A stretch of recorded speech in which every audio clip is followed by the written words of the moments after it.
First, I'd like to thank everyone for coming out here today. I don't know where I should be facing. My name is Sarah, and I'm a Portland Public Schools alum and a member of the Portland Teachers Solidarity Campaign. Come together to stand in solidarity with the teachers in their struggle for a fair contract and for the schools that Portland students deserve.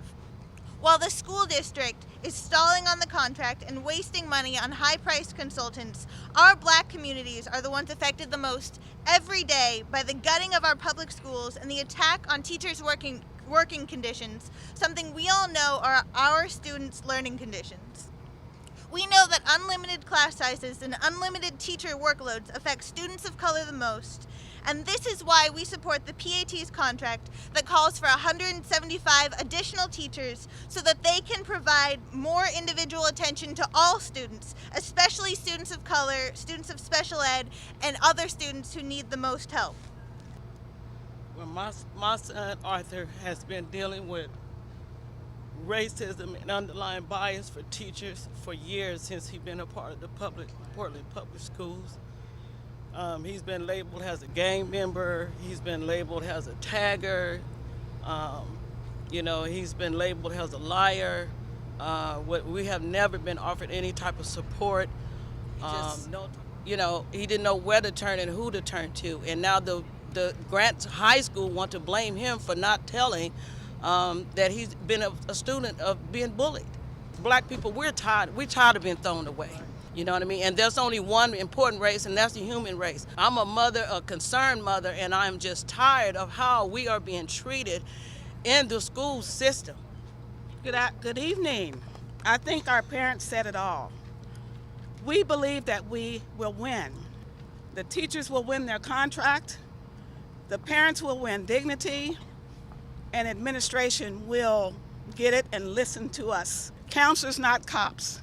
And so we're pushing that, counselors, not cops. We need more counselors in our schools, putting the children first, putting the family first. That 100% of us need to walk out and boycott Portland Public Schools. That's what we need to do. But we know that the real problem is a district that is prioritizing union busting over giving our students the best education that they deserve. I have taught in a school where a very young child in my class felt bullied. That child brought a knife to school. I asked for the child to be given the support that was desperately needed, but with a half-time counselor serving a K-8, that child's needs just could not be met. There was one student who would beat his head against the wall to the point I thought he would seriously injure himself. When I called the office, I was told, "No one can come help you. Deal with it yourself."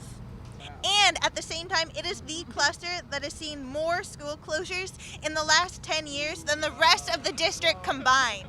So that's what we need to be talking about. We need to be asking, why is that the case? Obviously, it's racism. Will graduate and find themselves going from the educational system to the correctional system. I attend the only majority African American high school in not just Portland, but in all of Oregon. They have no faith in the government because that has incarcerated their fathers and uncles, cousins and brothers for nonviolent crimes that they were driven to by a failing government, educational system, and society. We will support them because our teachers cannot accept a contract that will help to destroy and privatize the already fragile educational system. It means no meals. It means no safe place to learn and be during the day.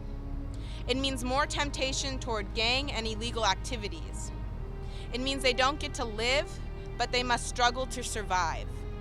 And we're going to be out there making sure that what Sakai talked about with Jefferson High School students doesn't happen. We can provide a different kind of education on picket lines. We can provide the education that people can stand up, whether you're a TriMet driver, whether you're a city worker, whoever, whether you're a postal service worker, that people can stand up and fight against these solutions. Racism becomes harder to fight when it isn't written above our bathrooms and our drinking fountains.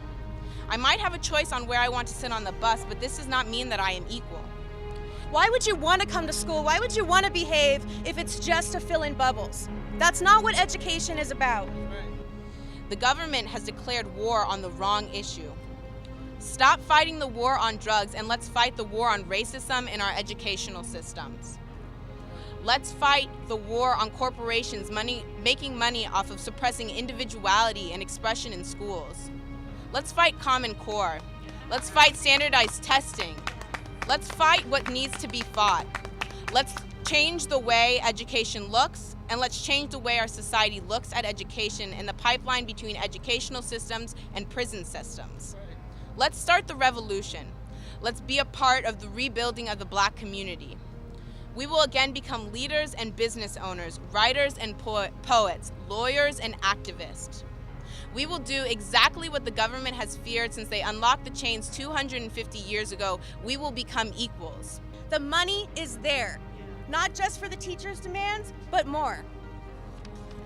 So we're especially calling out to the community to support us next week on Monday, January 27th at the next school board meeting. We want to see a big show of support to defend our teachers and to defend the schools that Portland students deserve.